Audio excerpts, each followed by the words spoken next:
Welcome to the NHL Wraparound podcast featuring Neil Smith, President General Manager of the 1994 Stanley Cup champion New York Rangers, and longtime ESPN NHL veteran Vic Morren. Together, they share no-nonsense opinions on news and issues around the National Hockey League. Whether you're a casual or diehard fan, each episode of NHL Wraparound will leave you more informed. Now, here's your hosts, Neil and Vic. Welcome to the last installment of the NHL Wraparound Summer Coolers, brought to you by UBS Financial Services, Inc.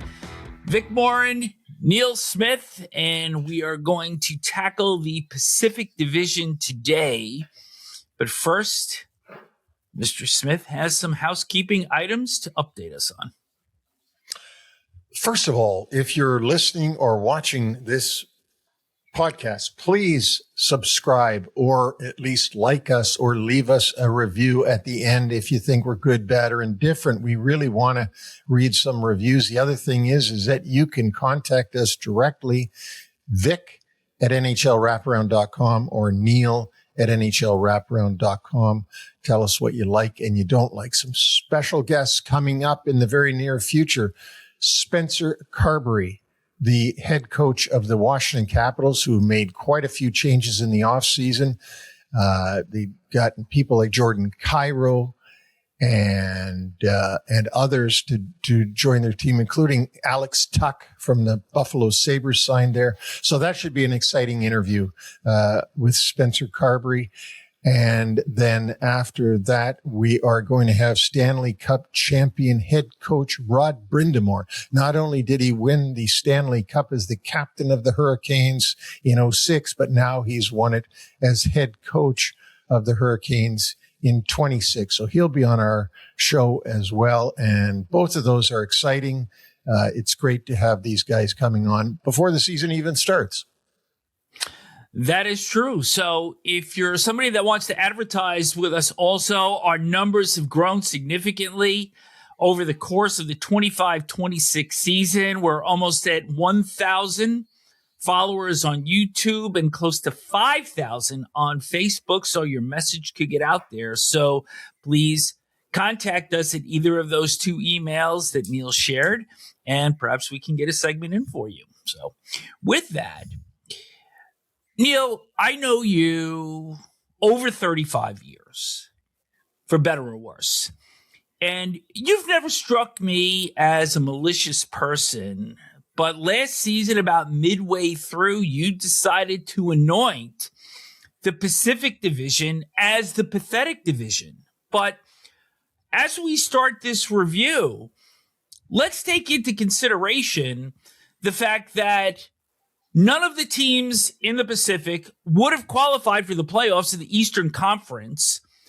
The team that wound up winning the division, being Vegas, did not even win half of their games. As a matter of fact, they had the 21st most wins in the NHL. And I think you could argue that only two teams in the Pacific actually improved with their play. Take the numbers aside, but that we could notice an uptick in their play, and that was Anaheim and San Jose. And even those two teams had nights defensively that you would have seen better defense at Sky Rink in Manhattan. No, for sure. And then Anaheim and San Jose are perennial bottom feeders in that division. And so therefore they made some strides. Those were predicted by us last year on these same summer coolers. But nobody could have predicted Vegas and Edmonton, etc., having the kind of year that they had last year. It just was a bad year all around for the top teams, and even for the Seattle Kraken didn't have a very good year either. It just disappointing, the whole Pacific Division. And when Connor McDavid came out and was quoted as saying, "Yeah, our division is sort of like a pillow fight," He was right. I mean, nobody could get it together. Nobody could get it going for very long stretches. But then, the NHL being the way it is and things happen, Vegas, after a year like that, ended up in the Stanley Cup final and came within a couple of games of winning the cup. So you never know. We're going to start with Vegas in just a moment, but just to recap how we do these things, we're going to give you all teams in the division from 1 through 8 as they finished last season, some stat info, drops, ads, and some questions that we have concerning each club. So with that, we start with the Vegas Golden Knights. And as we've already documented, only 95 points last season, 39, 26, and 17. Their offense down, defense down, power play down, penalty killing went up. But they make a coaching change with 8 games left in the regular season, dismissing Bruce Cassidy, bringing in John Tortorella. They finish the regular season 7-0-1. They take out Utah in 6, Anaheim in 6, sweep Colorado, and route to the Stanley Cup final, which by that time, everybody was on board. And this looked like the team we expected to see from day one of the season last year. But then they lost after having a 2-1 lead in the final, dropped the last 3 to the Carolina Hurricanes in the final round. The question I have for you here, Neil, is for the first time, the Golden Knights will be going with a head coach with no NHL experience. Started their history with Gerard Gallant, then Peter DeBoer, then Bruce Cassidy, and then John Tortorella for this run. Ryan Craig, the head coach the last 3 seasons for the minor league affiliate, the AHL with Henderson, replaced Torts. And for this club, is it now time that they start to change their strategy a little bit? Because obviously it has been go for it every single season. But when we go through the ads and the drops, you're going to see that the personnel is not quite as good this year. And they've also made an effort to start to recapture some draft picks. Yeah, and you're right. And I think what's happened with the Vegas Golden Knights, the team that always went after every big fish that was available right from the inception of their franchise, now has looks like anyway that they've decided they got to do some player development. I'm not sure that there is a player on their team currently, Pavel Dorofeev being the last one, that was an actually homegrown Vegas Golden Knight. All of their players are acquired in different ways, and they've had an older team every year they've been in the league. And you know what? It looks like Kelly McCrimmon and, for that matter, George McPhee above him have decided that, hey, we got to start developing. If we don't start developing, we're going to be a lot of years, downstairs looking up. Because when our players all expire and we don't have anything left in the cupboard to replace them with, we're going to be in trouble. So their first move is to put in first-year coach Ryan Craig, who spent the entire time he's been with the Vegas Golden Knights coaching Henderson Silver Knights, just down the street from them. He's been their only coach of their AHL team.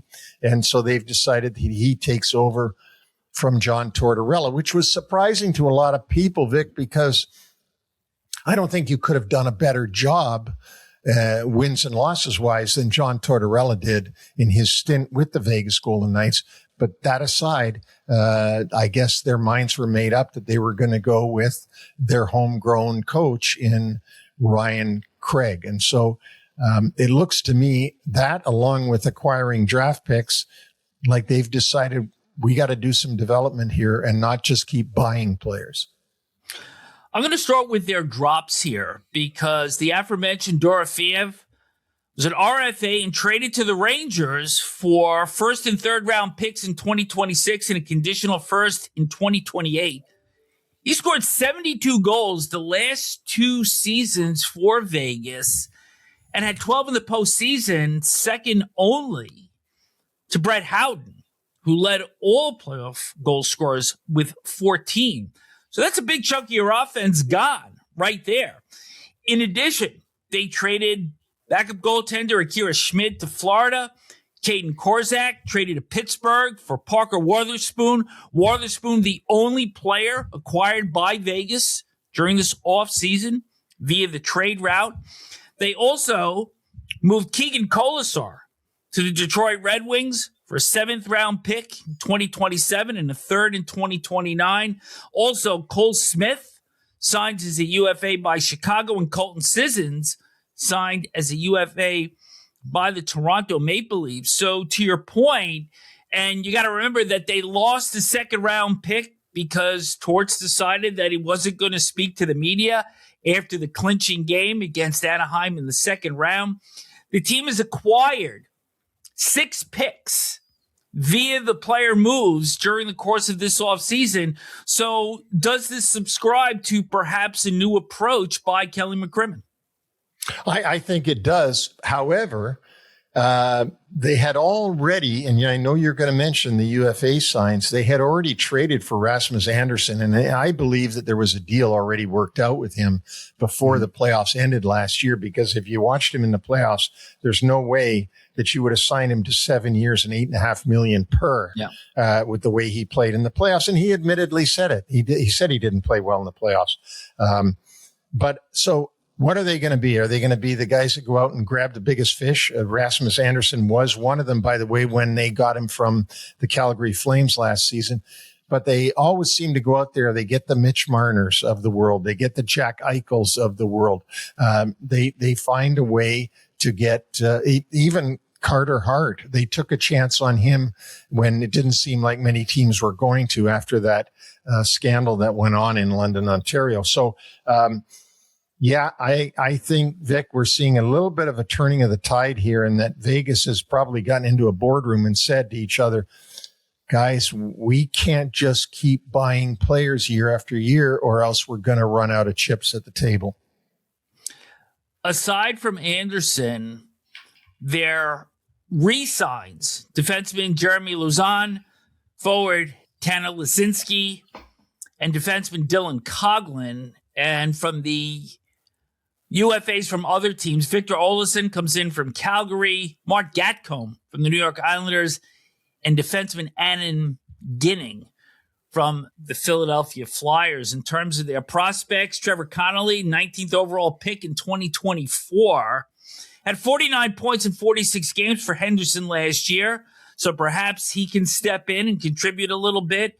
Also, goaltender Carl Lindbaum is going to sit there in behind Hart and Aiden Hill, and maybe he gets his chance. And also Ben Hemmerling, drafted in 2022 at 50 points and was 4th in scoring for Henderson last year.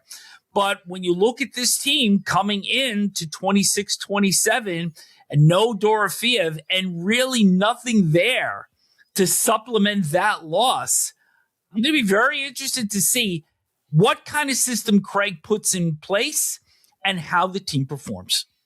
Absolutely. It's going to be interesting to see, is this a brand new style Golden Knights than we've seen in the past, where it was always go for it, go for it, go for it. This might be a little bit of, we're going to try to build as we go for it. If you think the Golden Knights are interesting, let's head to our next team. The Edmonton Oilers, finished 2nd in the Pacific, lost to Anaheim in the opening round in 6 games after consecutive final appearances, and that cost Chris Knobloch his job. So Stan Bowman goes out, and he gets Mike Babcock to replace Knobloch, and this is his first season coaching since Toronto in 2019-2020, and of course there was the fiasco in Columbus after he was hired, and then there was some alleged inappropriate conduct regarding players' phones. And when you look at how this team is built this year, they may get a shot in the arm from Babcock, but personnel-wise, I don't see a team that's getting back to the Stanley Cup final unless other moves are made. Yeah, I don't think that they have the depth that they had when they went to the final 2 years in a row. I think they've still got their superstars up front, quite obviously, and Connor McDavid and Leon Draisaitl and Zach Hyman. But it quickly peters off in depth wise. And they did sign Freddie Anderson, but, that's still a question mark. Is their goaltending going to be good enough? We question Carolina's every year Freddie Anderson was there. Now we're going to have to question Edmonton's goaltending. And who knows if that's good enough. And I haven't even talked about Mike Babcock. We'll come back to him, but I want to hit that goaltending first because Anderson comes in on a one-year deal for $1 million. They've still got Tristan Jarry, and they also brought in Devin Levi from the Buffalo Sabres, along with a 2028 7th-round pick for a 2028 3rd-round pick. But, again, the level of shots that Anderson is going to see in Edmonton are going to be of far higher quality and a lot more of them than he saw with Carolina. And I know that people are going to say, Vic, you've been disparaging this guy for the last 3 years. But I think that this is going to be an enormous challenge for him going to a team that traditionally plays a wide open system. Now, maybe Babcock takes all of this into account. They become a little bit more defensive minded. So talk about the goaltending and Babcock's influence on the team structure as you see it.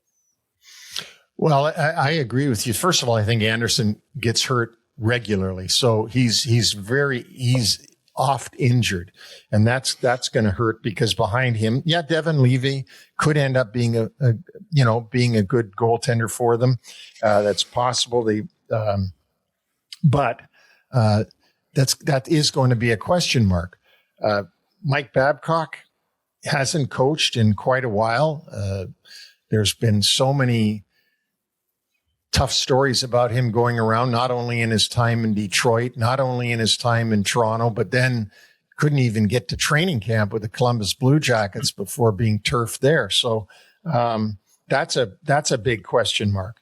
And I find it amusing, too, that the Edmonton Oilers hire a general manager that was suspended by the league for conduct in Chicago, and then they turn around and hire a coach that was sort of banished from the league for conduct in Columbus.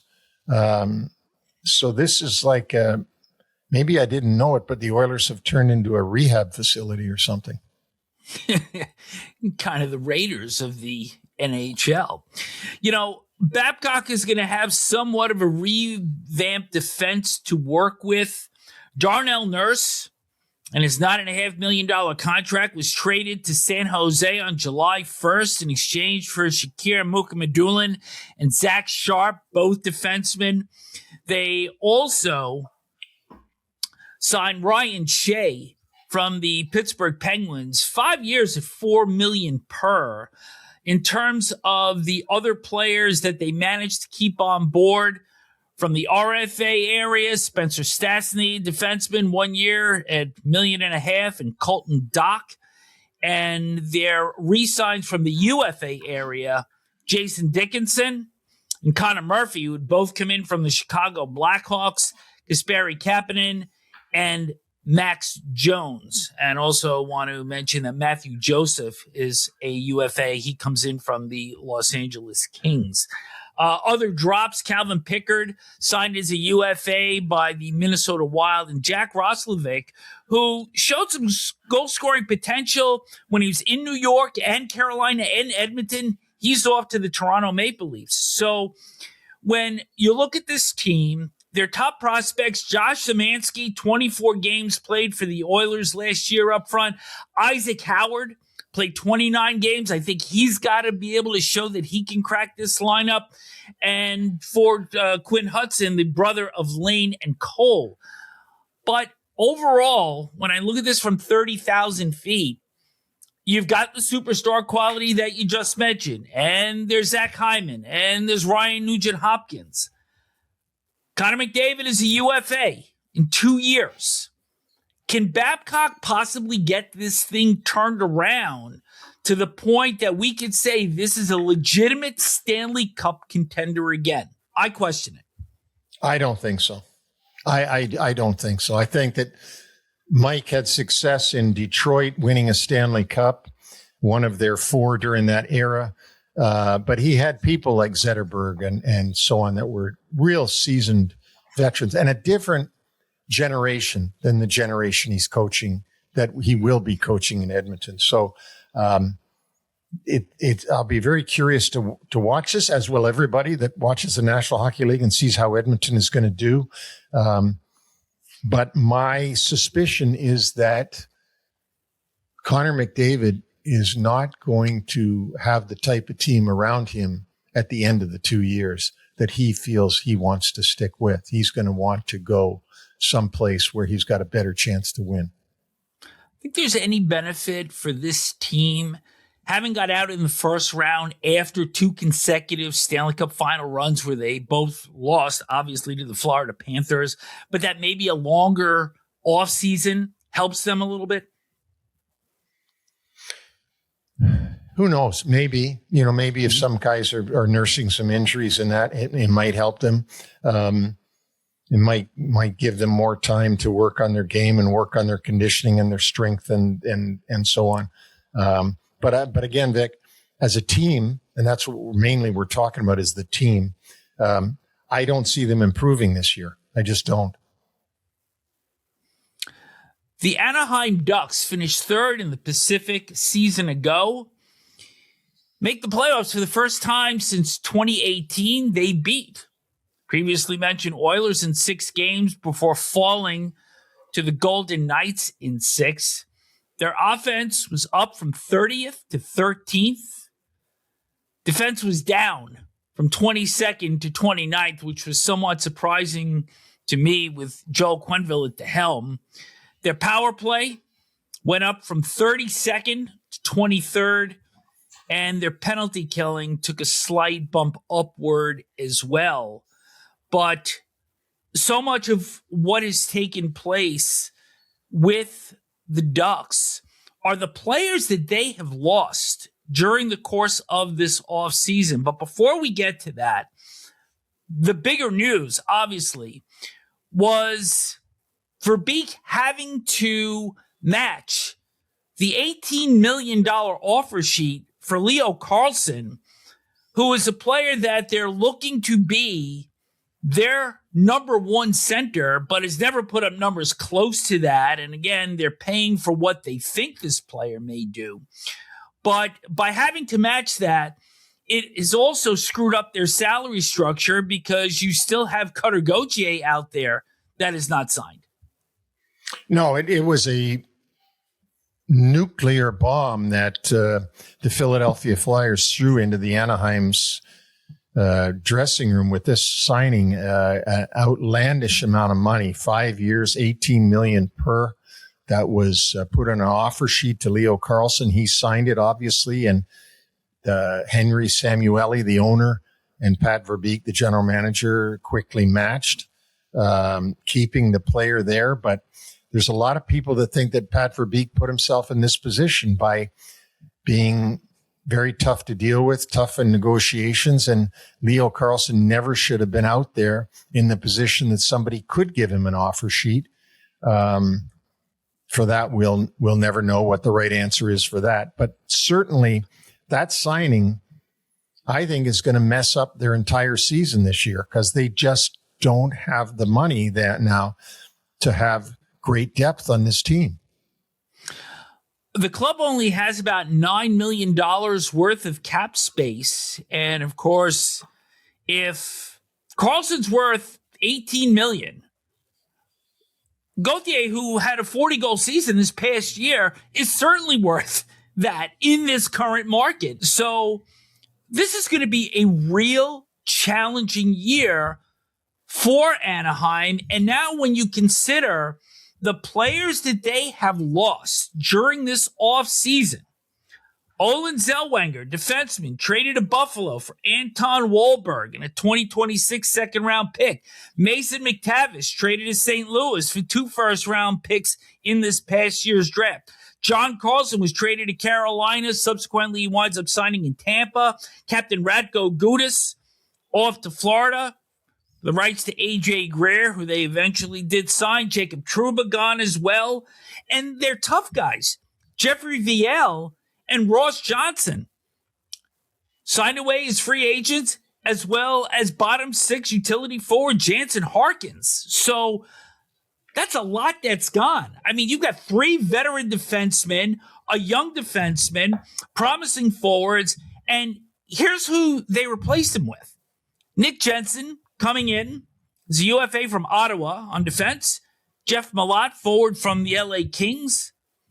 Travis Mitchell, defenseman for the New York Islanders. And Laurent Brossoit, goaltender who played 1 game for San Jose last year. And their RFA re-signs Ian Moore on defense. Pavel Minyakov on defense. Both good signings. Tyson Hines, a forward. And, of course, the aforementioned Carlson. But when I look at the collective here, we liked this team to make the playoffs a year ago based on the personnel that they had. I think they have lost too much. I don't think they're as good with this lineup as they were a year ago. I think that they've lost a couple of guys on defense that put the fear of God in people. Jacob Trouba, who's gone off to San Jose. And you mentioned it before, Ratko Gudas goes back to the Florida Panthers. Those 2 guys put the fear of God in forwards coming through that zone.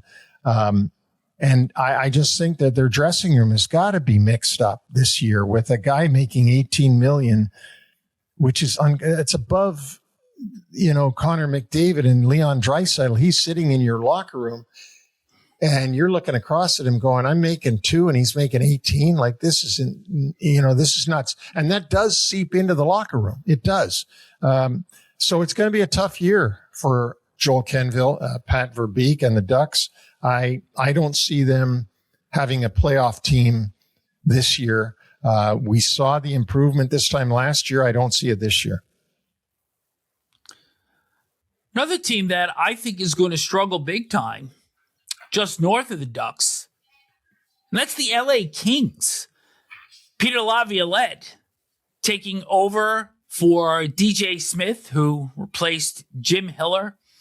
They did manage 90 points last season to finish 4th in the Pacific. And as a reward to avoid the Oilers in the playoffs, who they'd lost to 4 consecutive springs, they got the President's Trophy winning Colorado Avalanche and went down in 4 straight. Although they played relatively competitive in that series, but nonetheless, the Kings have not won a playoff series since winning the Stanley Cup in 2014 against the New York Rangers.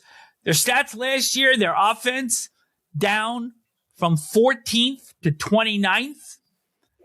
Defense down to tied for 6th, but not bad in terms of their goals against average. Power play, 17%, 28th.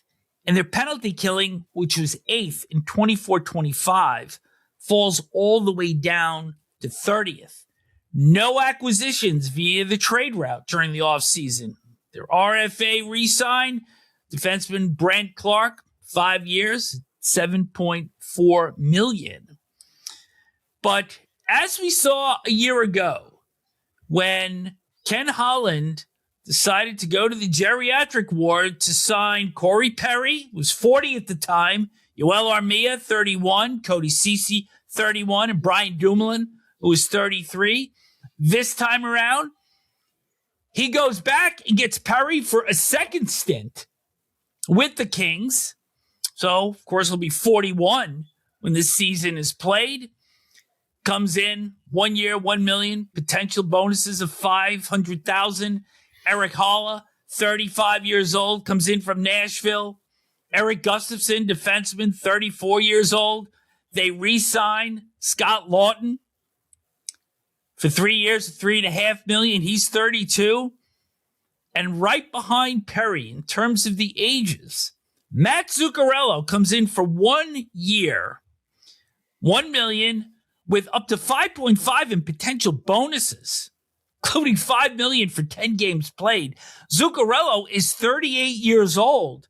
So you take all of this into account here. And you've also got your veteran defenseman, Drew Doughty, who turns 37. Panarin is over 30 as well. Boy, this is an old team and the oldest in the NHL.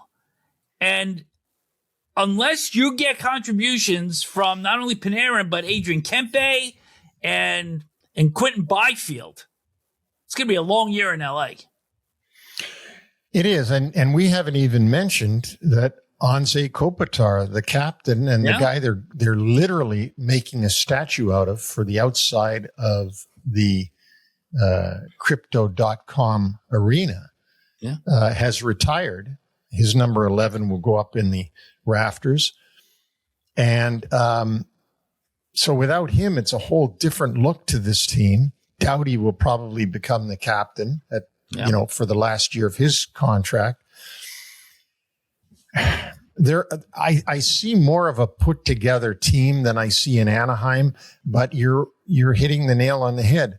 This is older team. Now, when you say older, what does that mean in terms of competitiveness? Well, there's not a lot of upside to older players. They're either going to be what they've been or they're going to slip a little bit. That's just the nature of aging in sports. So, although I think this team will play pretty well as a group, I don't know that they have enough. But they do have a put together team, if that makes sense. Now, I see them being very, very, very touch and go, whether or not they can get into one of those wild card spots. It's going to be very touch and go with them. And any injuries at all will leave them, in real trouble. A couple of interesting stats with this club. They were the only team of the 16 to qualify for the playoffs this past spring with a losing record at home. And they also had 20 losses in either overtime or shootout. And when you couple that with the fact that their offense was 29th, you get a goal here or there in overtime. It makes a difference in your standing. It makes a difference in terms of who you draw.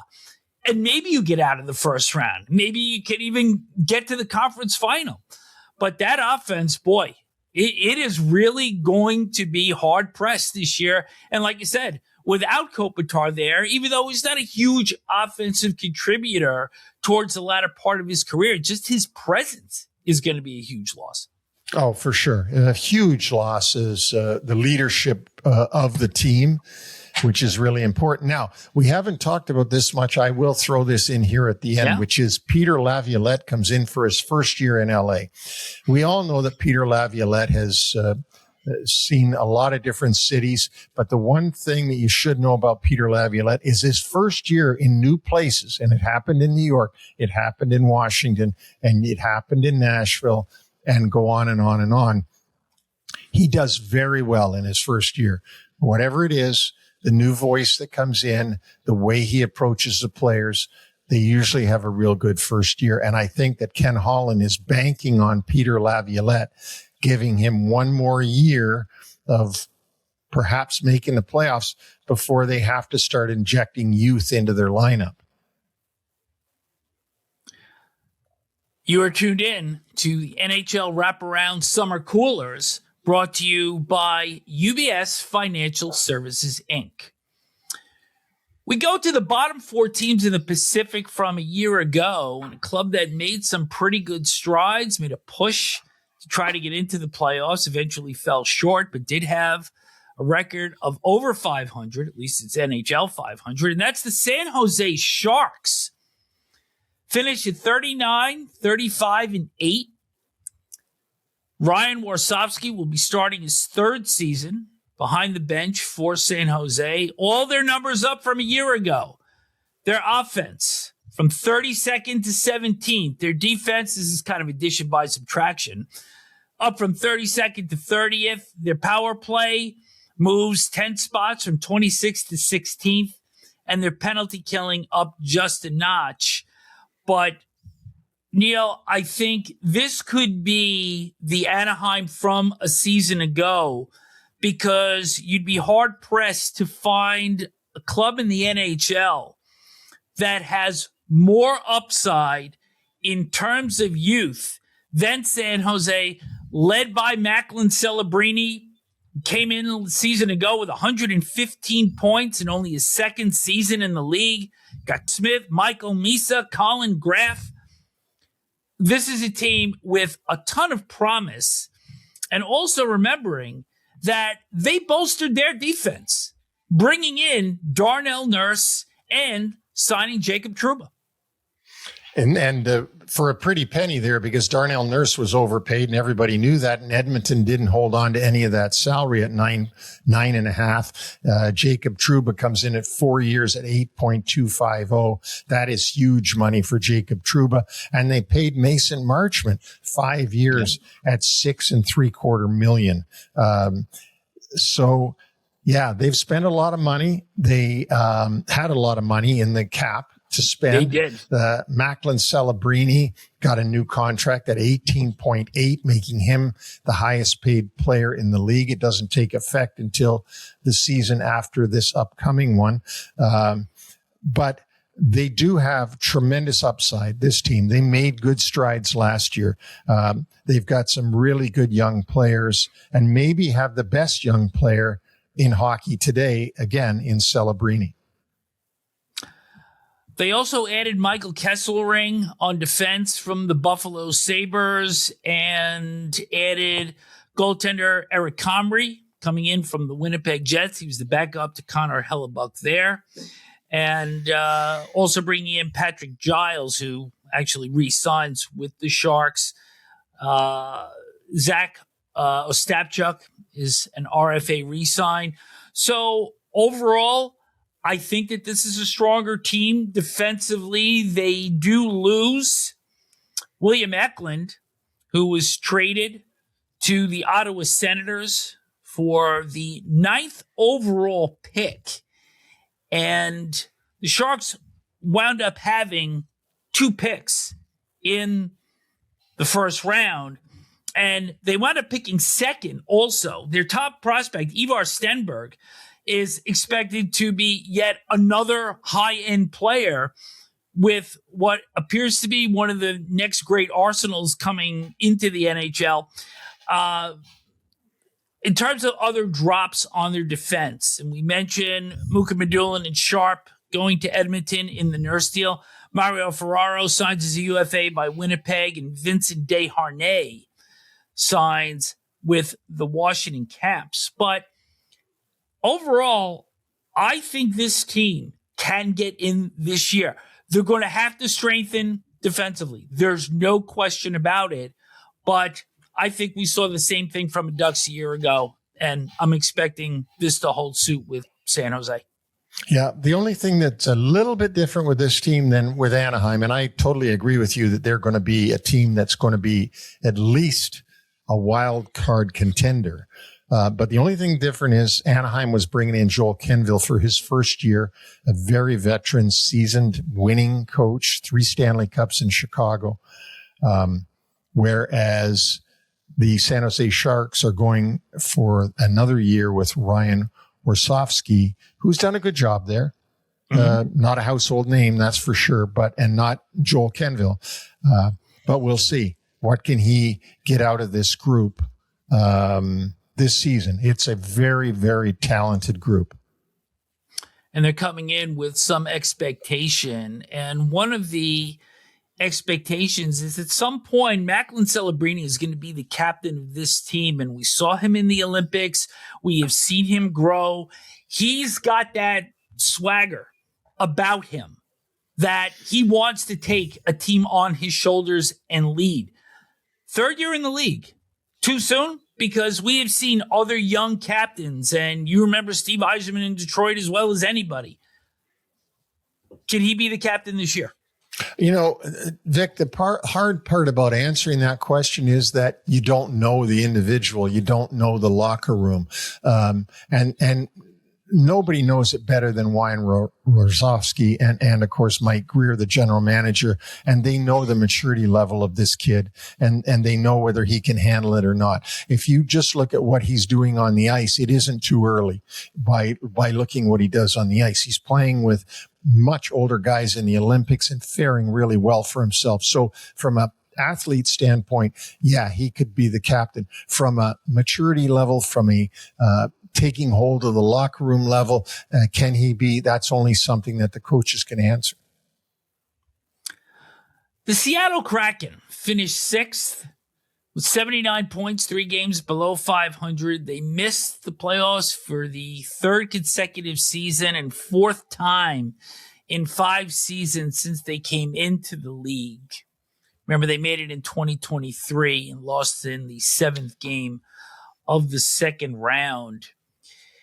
Neil, this is a franchise, and I know that I've mentioned this to you before, that I think the 2 worst things that have happened to the Seattle Kraken were the Vegas Golden Knights in the first year that they had coming into the NHL, making it all the way to the Stanley Cup Finals, and the fact that they had as good a showing as they did 3 years ago. And I think there's an expectation level that was generated by the Golden Knights' success that this team has simply not been able to replicate or even come close. And they don't seem to be able to attract free agents. That's surprising when you know how nice a city Seattle, Washington is. What a great place it is to play. I used to go out there to scout the Thunderbirds, the Western Hockey League Major Junior A team. Tremendous place. And I can only imagine that it's even better with this beautiful arena that they have. I don't like what I'm seeing for this season. Remember a year ago on this program, and we pointed out that the Calgary Flames were ridiculously inactive during the summer of 2025. Now, you could say, well, we almost made the playoffs last spring, and maybe that contributed to some reason as to why they didn't make many moves, if any, during the course of the offseason. But then I'm looking at a Seattle team that had not made the playoffs the 2 previous seasons, of course, this past one being the 3rd. And they're like following in the Flames' footsteps because their only add via trade, Mackie Samoskevich coming in from Florida for 2026 first-round pick and a conditional second-round pick in 27. They re-signed Victor Ostman, goaltender, for 1 year. Their UFA signs or re-signs Jordan Eberle, their captain, Bobby McMahon. Both stay with the club. The only one coming in from the outside, forward Curtis Douglas. Bottom 6 forward from the Vancouver Canucks. And they lose 2 original members of their team. Via free agency, Jaden Schwartz signs with the Colorado Avalanche and Jamie Alexiak by the Canucks. So for a team that's trying to move up in the standings, I don't see it. Well, and it gets worse, Vic, because the problem is they're getting turned down by players. Artemi Panarin, before he went to the LA Kings, had a chance to go to Seattle in being traded by the Rangers, and turned down going to Seattle for more money than he got on his extension from the Kings. But he wanted to go to LA rather than Seattle. That was curious. Then this summer, Jason Robertson was rumored to have been offered to be traded to Seattle, and he turned down the Seattle contract. He said it wasn't enough for him to leave Dallas and go there. He ends up signing a 1-year deal with his Dallas Stars. So now you've got high-end players turning down Seattle. And why I bring this up is because unlike Calgary, where there's a currency deficiency of the Canadian dollar and the American dollar, and they just can't go after these high-end players, Seattle does go after high-end players. But then when they don't get them, they do nothing. They just sit there and do nothing. And I don't get it. I don't get what they're doing. I don't get the Ron Francis ousting, whatever that was about. And I quite honestly don't get why Jason Botterill is the GM there based upon the record that he had with the Buffalo Sabres. But it is what it is. Lane Lambert goes into his second year coaching Seattle after coaching the New York Islanders. And we'll just have to wait and see. But again, I just said it a few minutes ago. I don't like what I see for the Seattle Kraken this coming season. This team is going to be really hard pressed for offense. They were 28th last year. And to give this a little bit of scope, Jordan Eberle's 55 points were the third lowest for an NHL team in terms of their team's leading scorer. Matt Coronado in Calgary and Elias Pettersson in Vancouver were the only two players who had lower totals to lead their team in scoring. And what about Marty Beniers? I mean, is he ever going to truly emerge as an impact player in the NHL? He was the second overall pick in 2021. To me, you need more than 20 goals and 50 points. Yeah, and Beniers had a great rookie season, if you remember. Yep. He was won the Calder Trophy. I mean, he's a top guy, but he is not developing the way that you would think that he would. If you take Beniers in Seattle, Celebrini in San Jose. Now, I know Celebrini was first overall, but still, you've got to get that best young player, the Bedards of the world, and the Celebrinis of the world, to really become blossoming players in order for your franchise to move up. The Calgary Flames, 7th in the Pacific last year, missed the playoffs for the 4th consecutive season and 5th time in the last 6 years. Offense down, defense down, power play down. We're a little bit more active during this offseason, acquiring defenseman Simon Nemec and Max Siplikov for the New Jersey Devils for 2026 second-round pick and first-round picks in 27 and 28. They also acquired defenseman Jake Middleton for 3 picks from the Minnesota Wild in exchange for forward Blake Coleman and defenseman Oli Mata. This is a team that will be opening a new arena in 27-28 Scotia Place. Obviously, Don Maloney, Craig Conroy want to start this team back up on an upward trajectory. I think they're going to be a little bit better this season. But for Matt Coronado, who we just mentioned, and Jonathan Huberdeau, who has not performed nearly to the level that he did when he was down in Florida, it's going to be pivotal for these players to have good seasons, to perhaps make free agency attractive for players coming into that new arena. Otherwise, they're going to flatline entering this building in 27-28. Absolutely. I mean, I like the Nemec trade. How could you not? To make that trade a little bit clearer for people, Simon Nemec and Maxime Siplikov. Well, what they basically said to Calgary, this was New Jersey, was, we'll trade you Nemec, but you got to take Siplikov.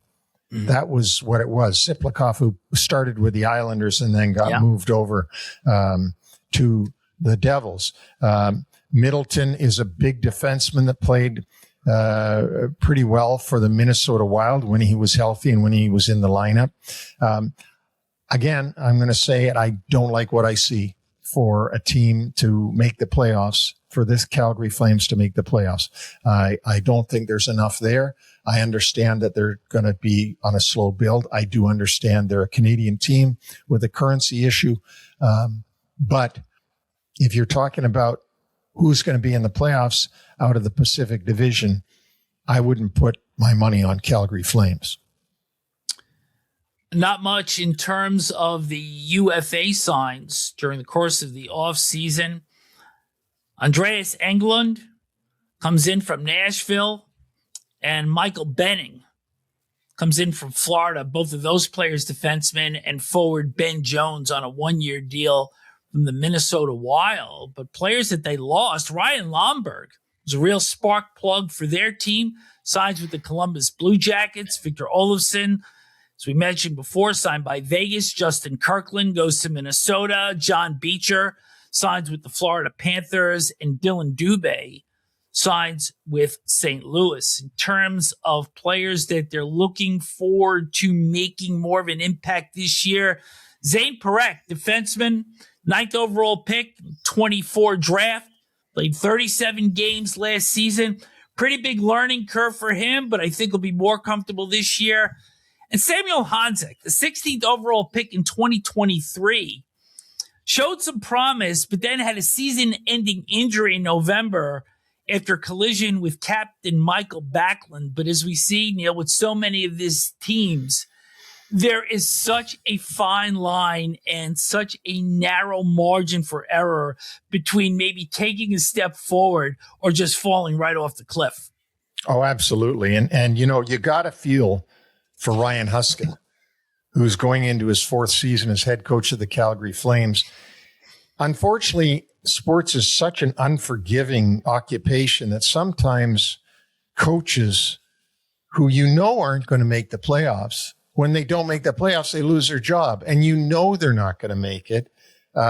We've seen it all over the place. So let's see if Ryan Huska can get through this season with this kind of a lineup. And I don't know what Craig Conroy and Don Maloney's expectations are on him.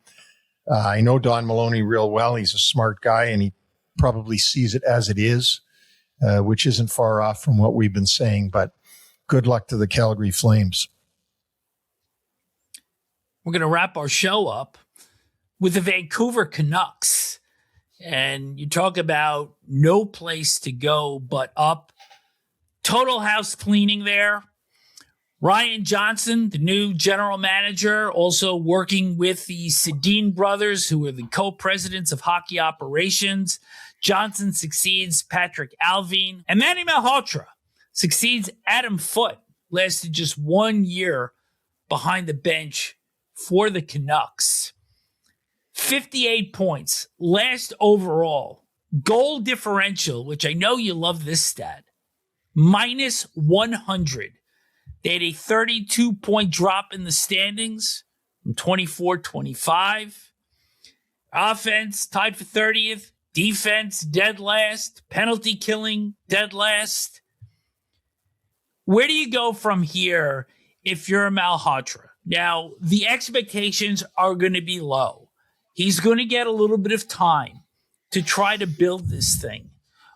As a GM, if you're Ryan Johnson and the Sedin brothers, what are the first signs of progress that you're going to be looking for? I think just the team playing more a team game, perhaps also working on the Elias Pettersson issue that's going on there, where his play has dropped like the Hindenburg. I think Manny's going to have to just get his group to unite and play as hard as they can night after night and surprise some people, because certainly they don't have the personnel to do a lot of damage. I mean, when they ended in first place a few years ago, it was a totally different lineup than they have now. They still have Besser, who's a real good player. As I said, they still have Pettersson, but they no longer have Quinn Hughes. And so they're not the team they were a couple of years ago. They did add Brendan Gallagher, who is a Vancouver native, who comes in with all kinds of spice in his game still at his age. And he will go hard every single night. But again, not to keep beating a dead horse, but I don't like what I see as a playoff contender here. Well, I don't think they're close, but we're looking for signs of progress. And I don't hate their UFA signings coming in from the outside. Paul Cotter from the New Jersey Devils, and defenseman Luke Shen from the Sabres, and Jamie Alexiak from Seattle. So there's a little bit of foundation there in addition to Gallagher that he can bring with some leadership and a little bit of spice. But they also lose Niels Höglander, who was traded to Nashville, Marcus Pettersson, went to the Rangers for a conditional 2030 first-round pick. That's how you know that we're getting old. Teddy Bluger signs as a UFA by the Toronto Maple Leafs. Yuri Patera, goaltender, signs with Boston. And Curtis Douglas, who we mentioned earlier, bottom six forward, signs with the Seattle Kraken. With all of that, though, this is probably another 7th, 8th place finish at best. But I think if this team can get close to 70 points this season, and as you say, Malhotra gets them into more of a team game, then perhaps there's more to build on in succeeding seasons. And they do have Manny's son, Caleb Malhotra, who I understand he was wishing that they wouldn't draft, but it fell on their lap and they had to take him. He's going to go to BU this season, but who knows if by the end of his freshman year at Boston University, he isn't talked into joining the Vancouver Canucks late in the season or perhaps next season. A couple of other prospects, Braden Coots, 15th overall pick, 2025. He's a forward. And Jonathan Lekarmaki, 15th overall pick in 2022, played 37 games for the Canucks in the last 2 seasons, and he's in the last year of an entry-level contract, so we'll see if he can make a little noise for the Canucks this season. And with that, that wraps up the Pacific Division Summer Coolers. As always, big thanks to our presenting sponsor, UBS Financial Services, Inc. NHL Wraparound and UBS Financial Services, Inc. are not affiliated. UBS is a sponsor of NHL Wraparound, and no other affiliation, relationship, or endorsement is made, suggested, intended, or should be implied or inferred between UBS and NHL Wraparound or any of the individuals or businesses and or their respective products and services appearing in this program. We want to shout out a big thank you to everybody out there listening to this show and listens to all our shows. They're all on our website, NHLWraparound.com. If you want to go back and listen to Gretzky in the first one, you can do that, or see our whole series of the 1994 Ever series with all the great Rangers. You can do that. If you want to send us a note, tell us what you think. I mentioned it early in the show. Send it to Vic at NHLWraparound.com or Neil at NHLWraparound.com. Love to hear from you. We're on every podcast platform, including Apple, Amazon, iHeart, Spotify, YouTube, and Buzzer.com, BZZR.com. They have all the sports on there, and we are their lead dogs on hockey. We're also on Facebook, TikTok, Instagram. If you want to see shorter content, you can go there. I always exhale when we come to the end of the summer coolers. There's so much prep that goes into it. And I think that it is important not so much to predict, because we'll get to that more when we do our season preview in September, but just kind of to set the table of what these clubs look like as they head into training camp and how things have differed from the end of last season. Yeah, I really enjoy the summer coolers. It's our 3rd year of doing it now, I believe. Yeah. And it's always fun. And you do the yeoman share of the work on this, that's for sure, and all the research and making sure that we're right up to date with who's been signed, who's been dropped, and so on and so forth. And we hope we've given that all to you, and that you now have a better idea of how your team is going to fare this season, or how they're going to start the season anyway. Not necessarily fare this season, because some teams will shock you and do well when we said that we didn't see it. And some teams will drop out of it when we say, boy, they're going to be in contention for the division title. Like we said last year with the New Jersey Devils, who missed the playoffs. And we had said that we thought that they would be contending for the Metro, and they didn't. So, hope you get something out of this. Hope that you'll tune in when we do our shows with Spencer Carberry and Rod Brindamore. And thank you all for listening. And just a reminder before we say farewell, that if you are just looking for a single team from these summer coolers, They will be released as individual episodes, 4 per day, starting after Labor Day. So with that, on behalf of Neil, I am Vic. Thanks so much for tuning in.